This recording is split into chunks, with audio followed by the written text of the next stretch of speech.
I'll try to cover most of the points that you have asked, but I must say that I was very happy to hear most of the questions, because that shows that your inquiry is getting subtler and subtler. That you already know about the gross side of chakras, and now you want to know the subtler forms. Now the first question was, which should be taken up first, is the one how the chakras come into human beings, what time, what stage of life, because that should be the first question. This question is something like if you ask what time a primule comes into the being of a seed, it's something like that. That a human being, when he dies, as I have told you before, he does not die fully. Only a part of him dies, which is mostly the earth element, and the rest of the elements remain there. The rest of the body disappears,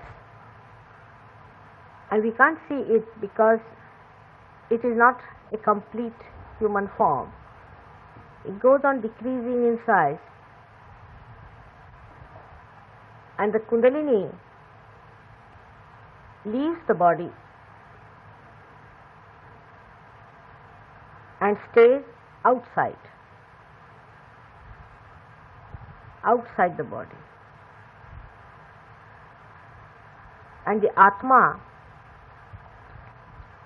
what we call the spirit, also leaves the body and stays outside the body, which is the remaining body. The constitution of this new body is different from our constitution. We can say a light that is extinguished has all the body except for the light, but the light goes out of that body. In the same way, in a human being who dies, the spirit and the Kundalini leave the body, but they are around that body.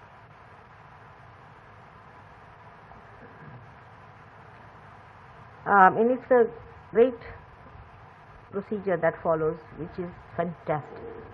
It's unbelievable how the body disappears into different elements also. But first of all, let us see when such bodies which remain like that, they go into what you call the Pretalok. There they become seeds, or they can become smaller and smaller and smaller, till one body forms, a ova and a, which you know as a sperm. In one body it is formed. I don't know if you have seen the division of chromosomes, how it takes place. It's a complete division. If the chromosome is like that, it's a complete vertical division and a complete separation takes place. That is why marriages and selection of partners, all these have a great place. For ordinary bodies, it does not matter. For the divine, they take place in such a manner that there can be at random connections established. For example, a ova of one may combine with the sperm of another. It happens at a very lower stage of evolution. Among human beings also it happens like that. For some people who are just not very evolved, we can say. But mostly the ova rejects the sperms. It only accepts that sperm which is meant to be accepted. Now it is such a minute work, it is so fantastic that it is unbelievable. We have no idea as to how God works out. It's absolutely tremendous that even the ova goes on rejecting the sperm that is not the second part of itself. And that's how so many sperms are wasted and so many ovas are wasted. So you can imagine that there is a tremendous machinery which is working out this. Especially people who are realized, even they are reborn, all the forces of the divine combine to see that this ova is placed with a person who is ultimately going to meet the person who has the proper sperm, so that there is no problem as far as the meeting is concerned.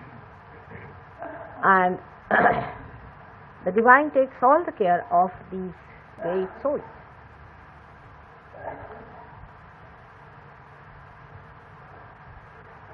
The work of the divine is very, very fantastic, and it is beyond human conception to understand how the awareness of God can look after all the minute small things of the world.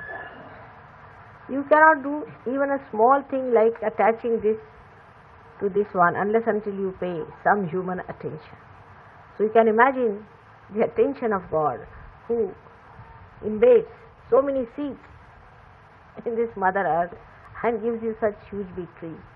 I mean, we have taken them for granted, but if you watch, you will see the fantastic dynamic force behind it, which thinks it, which does it so perfect.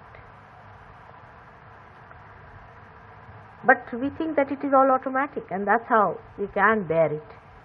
And that's how we can bear Sahaj Yoga also, thinking that it is all automatic. The second question is, when did the chakras then are in the body embedded? They exist in the body and they go on existing. Of course, they get corrected every time the body takes birth and goes into a new seed. And the Kundalini also. Every birth you are born is watching as to what you are doing, how your chakras are developing, how it is working out. And through the method of balancing you or parasympathetic system, or you can call universal unconscious, the chakras are brought to its proper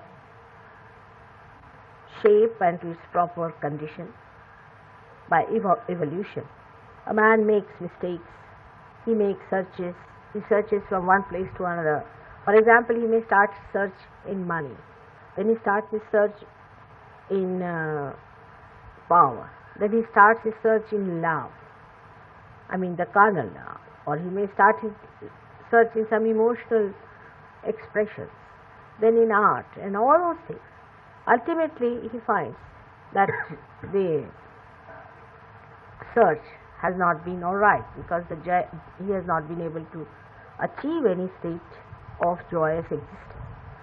And because such, these chakras go on evolving and understanding. Now we have to know that these chakras are absolutely living entities, because when a person is supposed to be dead, that time all the deities are not in the working state. But the living man has the chakras which has got the deities which work out the different functions of the chakras. It's a very, very subtle working, and these can be called as the reflecting mirrors at different levels of our awareness, where the deities which are placed in the primordial being, the Virata, are reflected. And they, once awakened, start working out the plans of the divine. In some of the human beings, when they are searching these chakras, find that the person or the subject is going to the extremes of things. And this comes because a human being has got freedom to choose. And in his freedom, he goes to the extremes. And by going to the extremes, the chakras get damaged. Going to the extremes is what we call is sin. To be in the center, to lead a moderate, simple, balanced life,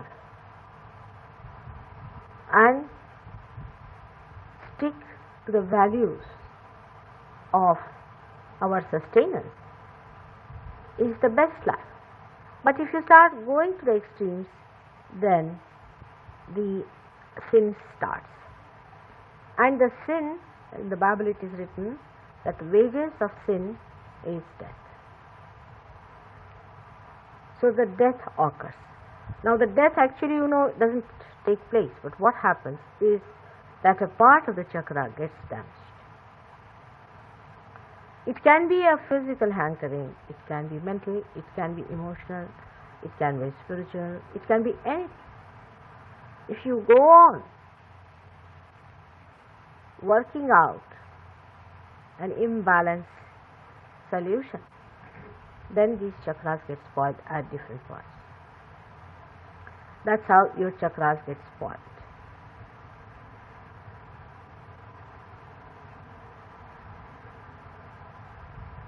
The chakras are according to our awareness in different states. For example, for a doctor or for all of us, we know that we have plexuses in our body. We know we have different plexuses. Like we can say pelvic plexus, we've got solar plexus, we've got aortic plexus, we have got cardiac plexus, we have got cervical plexus, we have got optic chiasma, we've got limbic area to act, or we can say pituitary and pineal body at optic chiasma, and then we have got limbic area where we have got certain points which are active. This every doctor knows because they have even tested the limbic area of some monkeys, and they found that if you excite the limbic area of the monkeys, they feel very joyous with electricity. So all these chakras in the body of a human being are only felt as gross expressions, which we call as plexuses in the parasympathetic and sympathetic channels. They are all connected, as I have told you, that the sympathetic comes from both the sides and creates the central channel, and that is the parasympathetic. So it depends on the balance of both these sympathetic that the parasympathetic works out well. When the balance breaks up, any balance can upset both of them, and when it is completely broken, then they become on their own, and that is how it is the complete so-called liberation of man from God's grace. Once he is completely liberated from that grace, he starts falling into the state of, as we call them, Rakshasas. He goes to hell. He goes to the other kind of awareness where there is no feeling, no consciousness of conscience. He doesn't think twice. He can kill 100 people without even feeling bad about it. He loses all his emotional side and also he loses all his wisdom. What remains in him is his own ambitions and his own desires or his depravity. And he goes on without feeling any compunction or any binding from the divine or his own dharma. So these chakras are very important for us because first of all they give us the balance for our everyday existence. They give us what? And we can think of subtle things and abstract things. This all comes through the help of the chakras. If you ask me if the animals have the chakras, they have. But they don't have all of them separated. Sometimes they are confused chakras, and all the chakras are not separated from each other, and they are not all open out because of their evolutionary process is not yet complete. But some animals I've seen have got a awakened kundalini, and they are realized animals I've seen. So it is possible even for animals to be very dharmic than men are, and sometimes it is surprising how they can discriminate better than human beings can. Apart from that, animals, some animals I've seen have got a awakened kundalini, and they are realized animals I've seen. So it is possible even for animals to be very dharmic than men are, and sometimes it is surprising how they can discriminate better than human beings can.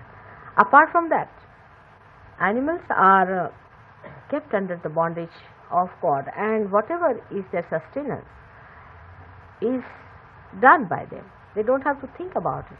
For example, a dog is a dog, a cat is a cat, and a tiger is a tiger. So only the human beings can be a dog, can be a scorpion, can be a snake, and can be a saint. So it's only possibility in the human being that you can find all the animals existing side by side. And can be any time these animals can come out, and you may be surprised at yourself the way they suddenly jump out and start barking at you. So that is what human beings are, because whatever has been our past is within us. Whatever animals we have been is within us. So all that is there. But whatever we are going to be also is there. And whatever we are going to achieve is also there. For human beings, the future, past, present exists, but for God it does not. So for Him to plan and to organize and arrange is very easy stuff, because if you do not have such demarcating things, you just organize things much better. And His methods are because of His own, I should say, awareness, a status, a almightiness, I can say, or it's just His nature that He's like that He can manage things very well. And you cannot explain them with one event after another event, how He has managed and how it has happened. He does it just because He is capable of doing that. He need not do it all that with understanding or thinking about it as human beings do, because He does not have to think either, because He is that. You see, He is the power and He does everything. He is the consciousness, so He does everything without putting any effort into it. And it's a very different state, which perhaps you can understand as Sahaj Yogis, that just you move your hands and you find the Kundalini moving the other side. Now you may say, why is it moving after all? You must think about it. You are realized, so you can do it, but not a person who is not realized. If he puts his hand like that 100 times, nothing is going to work out. Only you can raise the Kundalini. The reason is your awareness is different and his awareness is different. Your powers are different and his powers are different. So in the same way, God, who is all power, for Him, even moving His finger, He can move the whole universe. After all, He is God. And that's why for human beings it is said that you better have faith in God, because that's the best way you can solve your problem. If you go on thinking about it, you will all go crazy.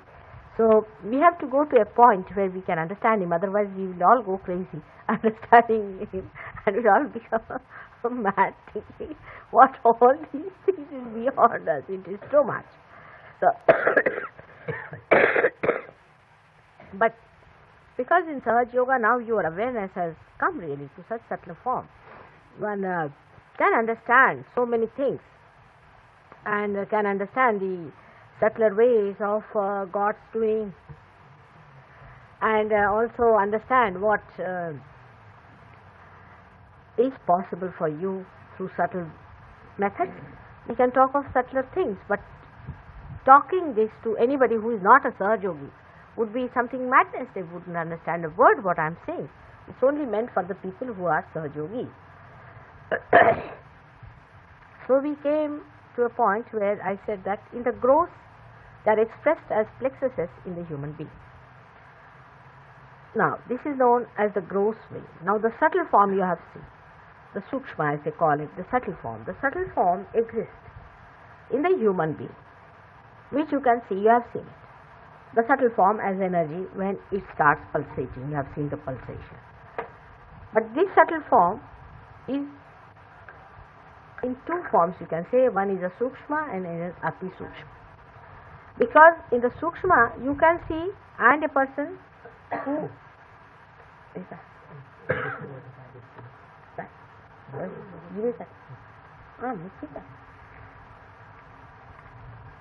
Is a realized soul. If you are a realized soul, then you see even the chakras. In the sense you can feel the chakras on your fingers. A unrealized soul can see the pulsation of the kundalini and the different chakras with his own eyes. He can. If he watches it clearly, he can see the different chakras clearly. And you as Sahaj Yogis can feel them on your fingers and also can feel them within yourself in the collective consciousness. There is, we can say, in the second stage of Sukshma, there are three stages. As you can say, Sukshma, Sukshmatara, Sukshmatam. Three things you can see. The first stage you see is on your fingers. It's a Sukshmatara, you can say. But with the eyes you see is a Sukshma. And with your fingers or on your chakras when you feel, it is, you can say, is Sukshmatama. So you see them in three forms. If some of the people do not feel it on the fingers, can feel it on the chakras also. So you can feel it in three ways. But there's a fourth way, where we can say it is in the Karana state. That's a higher state where a realized soul can feel it, who is born as a realized soul can feel it. And in that state, they just know, like a computer. They don't bother as to which is the one, and they don't put hands or anything. They just feel it. It is so. As you have seen in my granddaughter's case, she just knows what is what. Just you ask her, she'll just immediately say, this is this, this is this. Like, it comes plain to them, absolutely. This is this. Now, you may say that, how do they know? But the procedure becomes such a compact thing. I mean, it just happens to you. Like, you pinprick me here, and immediately the hand goes back. You see, it's sort of, the whole reflex action is so quick that we can say there's no procedure as such, but it's just a reflex action. In the same way, it acts as a reflex action, so that you see you don't have to worry about the purpose of it. That is the state where you say the Karana state is there. And the Mahakarana state. Now this is the third stage, is it?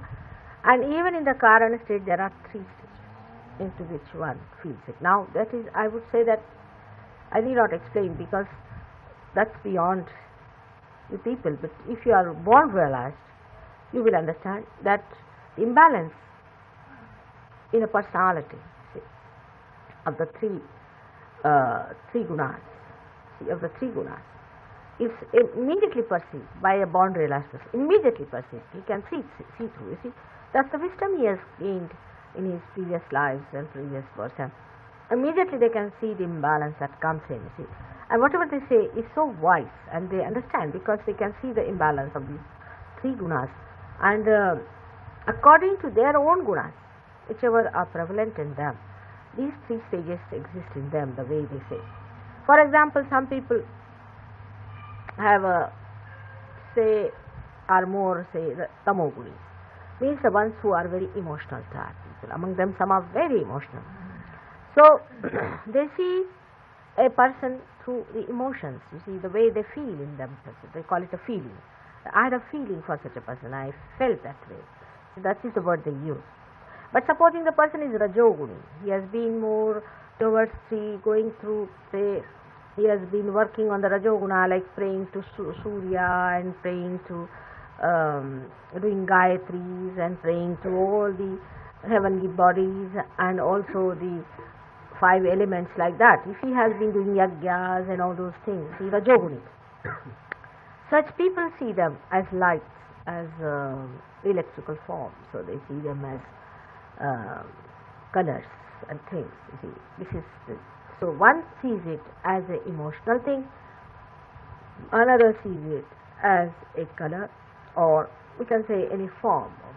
They see them as forms or colors, and lights. They see as electrical currents, and some see them as different flowers. Now they are feelings, and also they are these rajoguni expressions which you can see with your eyes, see the creation itself, but they are also feelings. So those who can see feelings more, a person who has been very loving and who has dealt in this side of life, who has been a bhakti man, you can say a dedicated man who has been praying to God and crying for him and asking for his help and weeping before him with all his heart. Such a man will feel a person more, and a person who is more dedicated, say, to forms and things, will see them in a different way as forms. So then they see them in colors, because they are also colors. They are also colors, and they are also sounds. So the sound is also one of the elements, so they can see as sounds. Now they also see them when the Kundalini moves. You see, they see the sound moving, and they also saw. Most of the people who have seen this have been the people who have been meditating through this, we can say, the Patanjala style of meditation, where they were single people, Parshurama style, and they saw these forms, and they saw the movement of the Kundalini through the chakras. When it passes, it creates a sound, a word, and so they studied every sound, which sound was created, what sound was created, what color was there.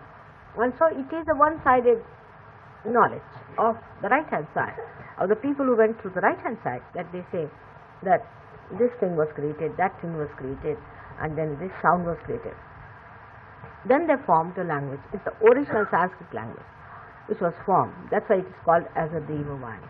And that's why these deities understand Sanskrit the best. When you say Sanskrit mantras, you see, they absolutely understand them very fast, because this has come originally from there. They studied that and then it was done. But other languages in India, most of the languages were taken from Sanskrit, converted into something else, brought to another form, and then another Sanskrit came in, Prakruta, Sanskrit, and then these 5 languages, Magadhi, Paishachi, Maharashtra, and all these languages came in. So it is a derivation. Other languages in other countries that came up, you see, was also, of course, the expression of the Kundalini, but they learnt it more from, say, the words came from more from the outside. You see, the sound of the air flowing, they call it S, like that. And from the nature, whatever they learned from outside, because the approach has been more objective. So objective approach is always little less than the subjective, because subjective is from inside and objective is from outside. So when you go from the objective, the deviation into the main sounds that are coming from inside. You see, the purity is little bit deviated. As you know what is objective and subjective approach. So this has happened with some languages. Some languages are very, very close to Sanskrit, and but they took a turn according to their gunas. Now, the sattva guni, the center part of the sattva guni, as they call it, you see, they are also the people who have sattva guna more in them. They see chakras in the right form. But sattva gunis should not be confused with the people who believe that if you eat this, then this is sattvic, if you eat that, that is tamasic, or if you say this, this is sattvic, or if you do not kill anybody, then it is sattvic. In this, the right perception comes in. For example, you have to explain why Krishna killed so many Rakshasas. It was absolutely sattvic. It's dharmic, absolutely dharmic. Why Durga killed so many Rakshasas? She had to eat the blood of so many Rakshasas. So, you see, whatever is dharmic, the wisdom, the right path, comes through such people who are neither too much this side, neither that side, and they know exactly what is the right way of looking at life. Such born realized people, this is a very, very far-fetched stuff. There are very few.